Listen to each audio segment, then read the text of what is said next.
Sorry for the quality, I'm on my laptop, but I wanted to make this as personal and authentic as possible because this is my plea to the world.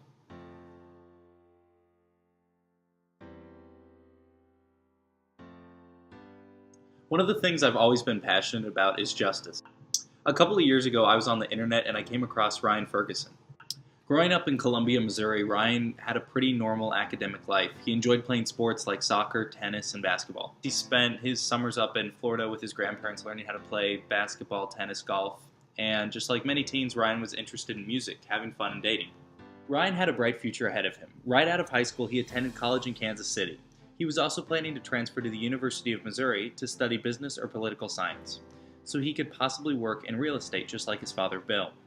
Ryan Ferguson was a normal teenager, just like me, until fall of 2005, when his life was ripped apart by the Missouri justice system.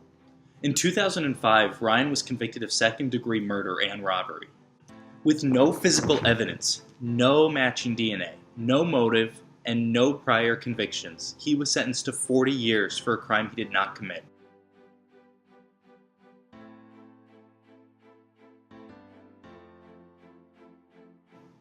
The sad thing is, there are many others who were just like Ryan. 138 is the number of people incarcerated from capital crimes and since have been released from death row since 1973. 9.8 is the average of number of years they spent in prison awaiting incarceration. 273 is the number of DNA-based incarcerations. 13 is the average number of years these people spent in prison awaiting incarceration. 27 is the number of states that provided monetary compensation to the wrongfully convicted. And 0 is the number of states that provide post-release assistance to the exonerees in accord with the model proposed by the Innocent Project. My plea to the world is help. Let's help these innocent people who are stripped from their families, friends, and most importantly, their freedoms. The Innocence Project is a national litigation and public policy organization dedicated to exonerating wrongfully convicted individuals through DNA testing and reforming the criminal justice system to prevent future injustices. The Innocence Project was funded in 1992 by Barry C. Shinek and Peter J. Neufeld at Yeshiva University to assist prisoners who could be proven innocent through DNA testing. To date, more than 300 people in the United States have been exonerated by DNA testing, including 18 who served time on death row. These people served an average of 14 years in prison before exoneration and release. With a minimum of just $5. Just $5 will help the Innocence Project continue to work nationwide to free the innocent and reform our criminal justice system. And before you psych yourself out or even exit my video, just think about if it was someone you loved. Imagine having your freedom stripped or being stripped from a loved one. Imagine you are a loved one having to be surrounded by people who are actually criminals and murderers. These are people who are currently in this situation and they need your help. Your $5 could go easily to an innocent person whose case is currently sitting on death row. Your donation, big or small, will not only make an impact on the justice system, but also the lives of the innocent people sitting in the prisons. My last plea to you all is to donate your money on a cause that actually matters, a cause that can actually make a difference. And as corny as it sounds, be the change you want to see in the world, because this could happen to you. Oh wait, you're probably wondering what happened to that Ryan kid. Well, Ryan, just like many others in the Innocent program, got support from outside civilians that were interested in his case. In 2009, Ryan eventually got the attention of Kathleen Zellner, a high-profile defense attorney who focuses on appealing wrongful convictions. Shortly after joining the case, Zellner received news that both witnesses recanted their statements. Here in the studio with the latest details on today's hearing.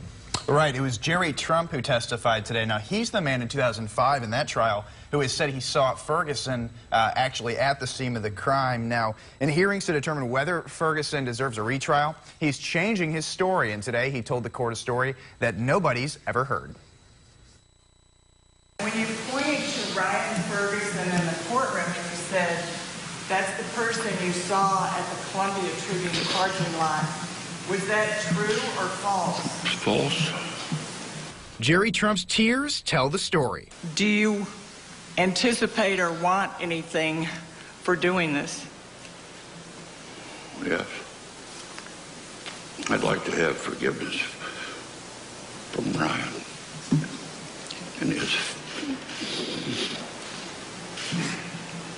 family. Forgiveness for telling a jury in 2005 he recognized Ferguson from the murder scene because of pictures he'd seen in a newspaper. A lie, he says now. It helped put Ferguson in prison for 40 years. He says one man is responsible for the fake story about the newspaper pictures. And did you make that up, or did someone else make that story up? Someone else did. And who was that? Kevin Crane.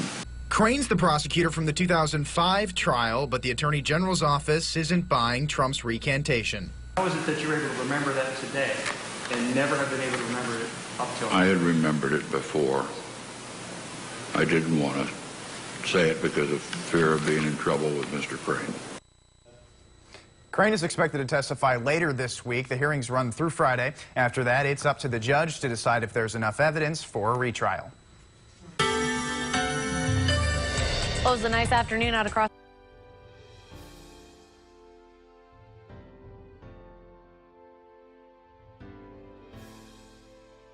See how testimonies from eyewitnesses can so easily be interpreted wrong.